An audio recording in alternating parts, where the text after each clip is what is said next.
സ്നേഹപൂർവ്വം ക്ഷമ സീരിയലിൻ്റെ ലേറ്റസ്റ്റ് എപ്പിസോഡിൻ്റെ റിവ്യൂയിലേക്ക് എല്ലാവർക്കും സ്വാഗതം. അങ്ങനെ ദേവനാരായണൻ ഫോണിൽ വിളിച്ചിട്ട് രാധികയോട് പ്രിയങ്കയോട് സംസാരിക്കണമെന്ന് പറയുവാണ് കേട്ടോ. അങ്ങനെ രാധിക പ്രിയങ്കയുടെ അരികിലേക്ക് ചെല്ലുവാണ്. പ്രിയങ്കയ്ക്ക് ഫോൺ കൊടുക്കുക. ഹലോ മോളെ, അച്ഛനായത്. അച്ഛനോ? ഏതച്ഛൻ? പേരെന്താ? ദേവനാരായണൻ എന്ന് പറയുക. അന്നേരം പ്രിയങ്ക ഒന്നും അറിയാത്ത പോലെ ഇങ്ങനെ കുട്ടികളി കാണിക്കുവാണ് കേട്ടോ. ദേവനാരായണനോ? ആരാധൻ? മോൾ ആറ്റുവാശ്ശേരിയിലേക്ക് തിരിച്ചു വാ. ആറ്റുവാശ്ശേരിയോ? അതെവിടെയാ? ഇതൊക്കെ കേട്ടിട്ട് മുത്തശ്ശിയാണെങ്കിൽ ചിരിയൊക്കെ അടക്കി വെച്ച് നിൽക്കുവാണ്. ഈ സമയം ദേവൻ മുത്തശ്ശിയോട് പറയണേ, അമ്മ തന്നെ പ്രിയങ്കുമാരോട് സംസാരിക്കുക, അവളെ കാര്യങ്ങൾ പറഞ്ഞ് മനസ്സിലാക്കുക. അങ്ങനെ മുത്തശ്ശി ദേവൻ്റെ കയ്യിൽ നിന്ന് ഫോൺ വാങ്ങുക. മോളെ, ഇത് മുത്തശ്ശിയാ. ആ മുത്തശ്ശി, പറ മുത്തശ്ശി. മോൾ അവിടെ ഇനി നിൽക്കണ്ട, അവിടെ നിന്ന് ഇങ്ങോട്ട് പോര്, മുത്തശ്ശിയുടെ അരികിലേക്ക് വാ, അതാ മോൾക്ക് നല്ലത്. ഇല്ല, ഞാൻ എങ്ങോട്ടും വരില്ല, ഇവിടെ നിന്ന് എങ്ങോട്ടും വരില്ല, എനിക്കെൻ്റെ ചേച്ചിയുടെ കൂടെ നിന്നാൽ മതി.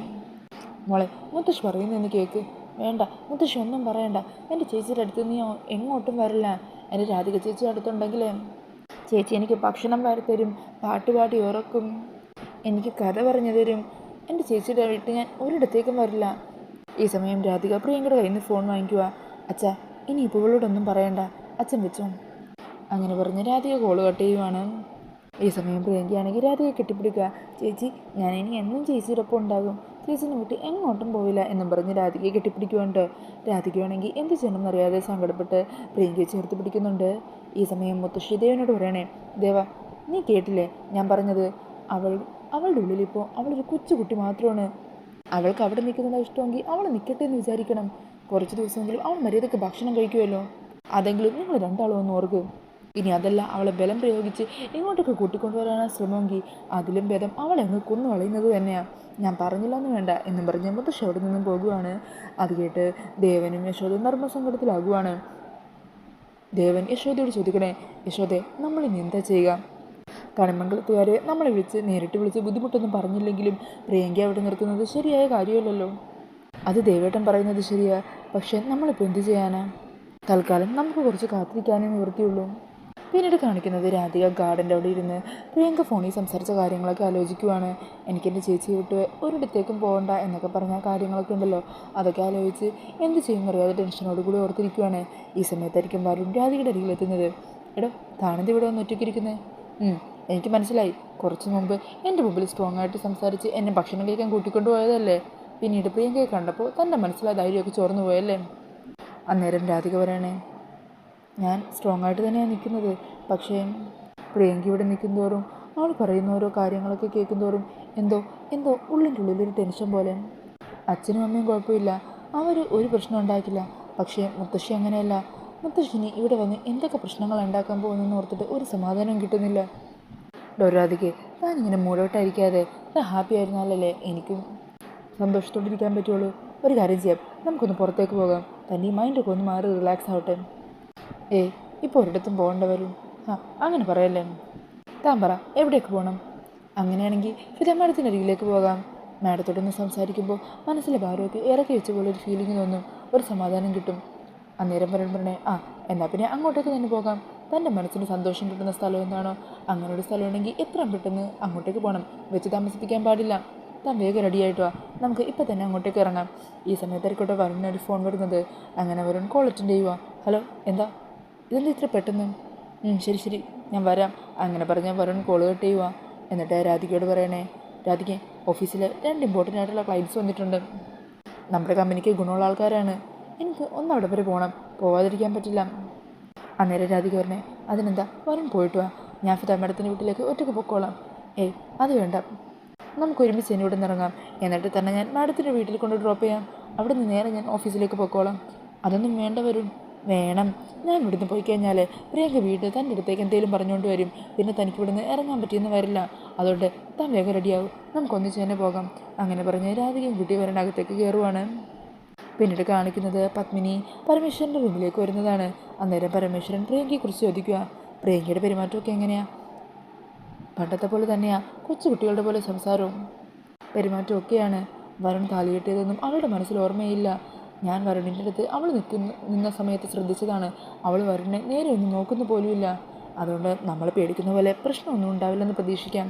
ഈ സമയം പരമേശ്വരൻ പറഞ്ഞേ, എന്നാലും അങ്ങനെയൊന്നും ആശ്വസിക്കാൻ പറ്റില്ല. ഈയിടെയായിട്ട് നമ്മുടെ കുടുംബത്തിലേക്ക് ഒന്നിനു മീതെ ഒന്നായി പ്രശ്നങ്ങൾ പെയ്തൊഴിയുവാണല്ലോ. കൽപ്പനയുടെ കാര്യം നമ്മളെല്ലാവരും മനസ്സിൽ കെട്ടിപ്പൂട്ടി വെച്ചിരിക്കുകയാണ്. അതുകൊണ്ടാണ് സൂര്യ ഒന്നും അറിയാതിരിക്കുന്നത്. ഇപ്പോൾ വരുണിൻ്റെ ജീവിതത്തിലും ഇങ്ങനെയൊക്കെ സംഭവിച്ചു. നമുക്കങ്ങനെ പ്രിയങ്കനെ പെട്ടെന്ന് ഇവിടുന്ന് പടിയിറക്കി വിടാനും പറ്റാത്ത അവസ്ഥയിലാണല്ലോ. രാധികമ്മളുടെ കാര്യമോ കഷ്ടം. എല്ലാ സങ്കടങ്ങളും അവളുള്ളിൽ ഒതുക്കിയിരിക്കുക. അവളുടെ കാര്യത്തിൽ കൂടുതലായിട്ട് ശ്രദ്ധ വേണം. അന്നേരം പത്നി പറയുന്നുണ്ട്, രാധികമ്മൾ നല്ല സ്ട്രോങ് ആയിട്ട് തന്നെയാണ് നിൽക്കുന്നത്. ഇനിയിപ്പോൾ പ്രിയങ്കക്ക് ഓർമ്മകളൊക്കെ തിരിച്ചു കിട്ടിയാലും ശരി, രാധികമ്മൾ വരുണിനെ വിട്ട് എങ്ങും പോകില്ല. അവർക്ക് തന്നെ പിരിഞ്ഞ് ജീവിക്കാൻ ഇനിയാവില്ല. ഈ സമയം പരമേശ്വരൻ പറയണേ, എന്താണെങ്കിലും തൽക്കാലം കാര്യങ്ങൾ ഇങ്ങനെയൊക്കെ തന്നെ പോകട്ടെ. ഒരു അവസരം കിട്ടാതിരിക്കില്ല. സമയം വന്നു കഴിഞ്ഞാൽ പ്രിയങ്കയെ നമുക്ക് ഇവിടെ നിന്ന് പറഞ്ഞു വിടണം. അന്നേരം പത്നിയും അത് ശരിയാന്ന് പറയുന്നുണ്ട്. പിന്നീട് കാണിക്കുന്നത് കണിമംഗലത്തെത്തുന്ന മുത്തശ്ശീനെയാണ് കേട്ടോ. മുത്തശ്ശി അങ്ങനെ പമ്മി ആരുടെ ശ്രദ്ധയപ്പെടാതെ പ്രിയങ്കയുള്ള റൂമിൻ്റെ ജനലിൻ്റെ അവിടെ എത്തുവാണ്. ഈ സമയം പ്രിയങ്കയാണെങ്കിൽ റൂമിനകത്തിരുന്ന മാഗസിനൊക്കെ വായിച്ചുകൊണ്ടിരിക്കുമായിരിക്കും. അന്നേരം സുകുമാരിയമ്മ പ്രിയങ്കയെ ജനലിലൂടെ പതിയെ വിളിക്കുവാണ് കേട്ടോ. പെട്ടെന്ന് തിരിഞ്ഞു നോക്കുന്ന പ്രിയങ്ക ജനലിൽ നിൽക്കുന്ന മുത്തശ്ശിയെ കാണുവാണ്. അങ്ങനെ ജനലിൻ്റെ അരികിലേക്ക് ഓടിയെത്തുക. മുത്തശ്ശി, എന്താ ഇവിടെ? ആരെങ്കിലും കണ്ടാൽ പ്രശ്നമാവില്ലേ? നീ പുറത്തേക്ക് വാ, ആരുമില്ല, വേഗം വാ. അങ്ങനെ പ്രിയങ്ക പയ്യെ ആരും ഇല്ലയെന്ന് ഉറപ്പിച്ച് പതിയെ പുറത്തേക്ക് ഇറങ്ങി മുത്തശ്ശിയുടെ അരികിലെത്തുവാണ് കേട്ടോ. മുത്തശ്ശി, എന്നാലും ഇന്ന് മുത്തശ്ശിയുടെ ആ മണ്ണെണ്ണ കൊണ്ടുള്ള പെർഫോമൻസ് ഉണ്ടല്ലോ, അതിൽ ഈ വീട്ടിലുള്ള എല്ലാവരും വീണു. എല്ലാവരും എന്നെ ഇപ്പോൾ പേടിയോടെ നോക്കുന്നത്. മുത്തശ്ശിയുടെ പെർഫോമൻസ് സൂപ്പറായിട്ടുണ്ടായിരുന്നു. അന്നേരം മുത്തശ്ശി വരണേ, മോളെ, എനിക്ക് ഈ ലോകത്ത് ഏറ്റവും ഇഷ്ടം എൻ്റെ പ്രിയങ്ക മോളെയാണ്. നിനക്ക് വേണ്ടി കത്ത് എഴുതിയാലും ഈ മുത്തശ്ശിക്ക് ഒരു മടിയില്ല. എനിക്കറിയാം മുത്തശ്ശിയ എൻ്റെ ഭാഗ്യം എന്ന് പറഞ്ഞ് മുത്തശ്ശിയുടെ കവളിലൊരു ഉമ്മയൊക്കെ കൊടുക്കുവാണ്ടോ പ്രിയങ്ക. ഈ സമയം സുകുമാരിയമ്മ ചോദിക്കുന്നുണ്ട്, അല്ല ഇവിടുത്തെ കാര്യങ്ങളൊക്കെ എങ്ങനെയാണ്? നീ ഇവിടെയുള്ളവരെ കയ്യിലെടുക്കാൻ തുടങ്ങിയോ? ഞാൻ അതിനുള്ള പ്ലാനുകൾ തയ്യാറാക്കിക്കൊണ്ടിരിക്കുക. ഏട്ടത്തി പഴയതുപോലെ തന്നെ, ഒരു മാറ്റവും ഇല്ല. ഞാനൊന്ന് ചിരിച്ചു കളിച്ച് സംസാരിച്ച ഏട്ടത്തി എൻ്റെ കൂടെ അങ്ങ് പോയിക്കോളും. പക്ഷേ എനിക്ക് ഏട്ടത്തിയല്ല വേണ്ടത്. ബാക്കിയുള്ളവരെല്ലാവരും പാറ പോലെ ഒറ്റക്കെട്ടായിട്ട് ഉറച്ചു നിൽക്കുക. അതിലൊരാളെയെങ്കിലും എൻ്റെ വശത്തേക്ക് എനിക്ക് ആക്കിയെടുക്കണം. കൂട്ടത്തിലൊത്തിരി ഇളക്കമുള്ള മനസ്സുള്ളത് അമ്മക്ക് തന്നെയാണ്. അതുകൊണ്ട് വരുണിൻ്റെ അമ്മയെ തന്നെയാണ് ഞാൻ ലക്ഷ്യമിട്ടിരിക്കുന്നത്. പതിയെ അമ്മയുടെ മനസ്സിലേക്ക് കയറി കൂടണം. ഈ വീട്ടിലുള്ള മറ്റാര് എന്നെ ഇറക്കി വിടണമെന്ന് പറഞ്ഞാലും അതിന് സമ്മതിക്കാതെ അമ്മയെ കൊണ്ട് എന്നെ പ്രൊട്ടക്റ്റ് ചെയ്ത് നിർത്തുന്ന അവസ്ഥയിലേക്ക് ഞാൻ കാര്യങ്ങൾ കൊണ്ട് ചെന്നെത്തിക്കും. അന്നേരം സുകുമാരി അമ്മ പറയണേ, കൊള്ളാം മോളെ, അങ്ങനെ തന്നെയാണ് വേണ്ടത്. നീ വിചാരിച്ചാലേ അതൊക്കെ ഈസി ആയിട്ട് തന്നെ നടക്കും. നമ്മളെ ഇത്ര നാൾ ദ്രോഹിച്ചവരല്ലേ ഇവരെല്ലാവരും. അവരെല്ലാവരും ഒരു പാഠം പഠിപ്പിക്കണം. ആ രാധിക, അവളെ നീ കൊല്ലിക്കോ തിന്നുകയോ എന്ത് ചെയ്താലും അതിലൊന്നും ഒരു കുഴപ്പമില്ല. നിന്നെ കോടതി തന്നെ മാനസിക നില തെറ്റിയവളെന്ന് പറഞ്ഞ് മുദ്ര കുത്തിയിരിക്കുകയല്ലേ. ആ നിലയ്ക്ക് നിനക്കെതിരെ ഒരു കേസും വരില്ല. ഞാൻ വക്കീലിനോടൊക്കെ സംസാരിച്ചിട്ടുണ്ട്. അന്നേരം പ്രിയങ്ക സുകുമാരിയമ്മയോട് പറയണേ, ഞാൻ ചില കാര്യങ്ങളല്ലെങ്കിൽ തീരുമാനിച്ചു വെച്ചിട്ടുണ്ട്. അവനെ ഞാൻ സമാധാനത്തോടെ ജീവിക്കാൻ സമ്മതിക്കില്ല. അന്നേരം മുത്തശ്ശേരണേ, പിന്നെ പ്രിയങ്ക മോളെ, നിൻ്റെ കുട്ടിക്കളിയും കൊച്ചുകുട്ടിയായിട്ടുള്ള അഭിനയമൊക്കെ അസലായിട്ടുണ്ട്. അങ്ങനെ നീ പെരുമാറുന്നതുകൊണ്ട് തന്നെ ആർക്കും നിൻ്റെ മുഖത്ത് നോക്കി വഴക്ക് പറയാനോ നിൻ്റെ ദേഹത്ത് കൈവെക്കാനോ തോന്നില്ല. എന്നാൽ പിന്നെ മുത്തശ്ശി ഇറങ്ങട്ടെ. പൊയ്ക്കും മുത്തശ്ശി എന്ന് കൊച്ചുകുട്ടികളെ പോലെ പറയുവാണ്ട് പ്രിയങ്ക. അത് കണ്ട് ചിരിച്ച് പ്രിയങ്കയുടെ യാത്ര പറഞ്ഞ് മുത്തശ്ശി അവിടെ നിന്നും പോകുവാണ്. പോകുന്നതിന് മുമ്പായിട്ട് മുത്തശ്ശി പ്രിയങ്കയുടെ ഫോണും കൂടി പ്രിയങ്കയുടെ കയ്യിൽ കൊടുത്തിട്ടുണ്ടാവും. ഈ ഫോണും കൂടി തരാൻ വേണ്ടിയിട്ടാണ് നിൻ്റെ അടുത്തേക്ക് ഞാൻ വന്നത്. പിന്നെ നിൻ്റെ കയ്യിൽ ഈ ഫോണുള്ള കാര്യം ഇവിടെ മറ്റാരും അറിയണ്ട. ശരി മുത്തശ്ശി, അത് ഞാൻ മാനേജ് ചെയ്തോളാം. എന്നാൽ ശരി, മുത്തശ്ശി ചെല്ലുവാണേ. അങ്ങനെ പറഞ്ഞ് മുത്തശ്ശി അവിടെ നിന്നും പോകുവാണ്. ഈ സമയം പ്രിയങ്ക റൂമിലെത്തി വാതിലടച്ചിട്ട് പറയുവാണ്, വരുൺ, നിന്നെ രാധികനെ സമാധാനത്തോടെ ഒന്നിച്ച് ജീവിക്കാൻ ഈ പ്രിയങ്കയുടെ ഉള്ളിടത്തോളം കാലം സമ്മതിക്കില്ല. നിൻ്റെ ജീവിതത്തിൽ എന്നും ഒരു കരടായി ഈ പ്രിയങ്ക ഉണ്ടാവും. പിന്നീട് കാണിക്കുന്നത് ബെഞ്ചമിനെ കാണാനായിട്ട് ബെഞ്ചമിൻ ആവശ്യപ്പെട്ട അത്രയും പണവുമായിട്ട് വന്നിരിക്കുന്ന ഗൗതത്തിനെയും അജിത്തിനെയുമാണ് കേട്ടോ. അങ്ങനെ പണമെല്ലാം ബെഞ്ചമിനെ ഏൽപ്പിക്കുവാണ്. ഈ സമയം ബെഞ്ചമിൻ അതൊക്കെ എടുത്ത് കാറിലേക്ക് വെക്കുക. അന്നേരം ഗൗതം ചോദിക്കണേ, അല്ല എണ്ണി നോക്കുന്നില്ലേ? അന്നേരം ബെഞ്ചമിൻ പുഞ്ചിരിച്ചുകൊണ്ട് പറയുവാണ്, നിങ്ങളെന്നെ ഏൽപ്പിച്ച ജോലി എന്താണെന്ന് നിങ്ങൾക്ക് വ്യക്തമായിട്ട് അറിയാമല്ലോ. അങ്ങനെയുള്ള നിങ്ങൾ ഒരിക്കലും എൻ്റെ അടുത്തൊരു കള്ളത്തരം കാണിക്കില്ല എന്ന് എനിക്കുറപ്പുണ്ട്. അങ്ങനെ സംഭവിച്ചാൽ പിന്നെന്താ സംഭവിക്കാൻ പോകുന്നതെന്ന് നിങ്ങൾക്കറിയാവുന്ന കാര്യമല്ലേ. ഈ സമയം ബെഞ്ചമിനോട് ഗൗതം ചോദിക്കണേ, അല്ല എപ്പോഴാണ് രാധികയെ കൊല്ലുന്നത്? ഗൗതമിൻ്റെ ചോദ്യം കേൾക്കുന്നതും ബെഞ്ചമിൻ്റെ മുഖമൊക്കെ അങ്ങ് മാറുക. അന്നേരം അജിത്ത് പറയണേ, ബെഞ്ചമിൻ്റെ രീതികളൊന്നും ഗൗതമിന് അറിയില്ലല്ലോ, അതാ അങ്ങനെ ചോദിച്ചത്. ഈ സമയം ബെഞ്ചമിൻ പറയുവാണ്, എനിക്ക് വേണമെങ്കിൽ രാധികയെ ഇപ്പോഴാ ഈ നിമിഷം കൊല്ലാം. അവളെ കൊല്ലാൻ എനിക്ക് വെറും 2 നിമിഷം മാത്രം മതി. പക്ഷേ അതല്ലല്ലോ നിങ്ങൾക്ക് വേണ്ടത്. കണ്ണുമുകളത്തെ മുഴുവൻ അവകാശങ്ങളും നിങ്ങളുടെ കൈപ്പിടിയിലാക്കണ്ടേ? അതിനു വേണ്ടിയിട്ടാണ് ഞാൻ വരുണിൻ്റെ രാധികമായിട്ടൊരു സൗഹൃദം സ്ഥാപിച്ചെടുക്കുന്നത്. അതിനുശേഷം പതിയെ ഞാൻ രാധികയെ ഇല്ലാതാക്കും. രാധിക അങ്ങനെ മരണപ്പെട്ട് കഴിഞ്ഞാലും വരുൺ എന്നെ സംശയിക്കില്ല. വരുണിൻ്റെ വിശ്വസനായിട്ട് എനിക്ക് തുടരാൻ പറ്റും.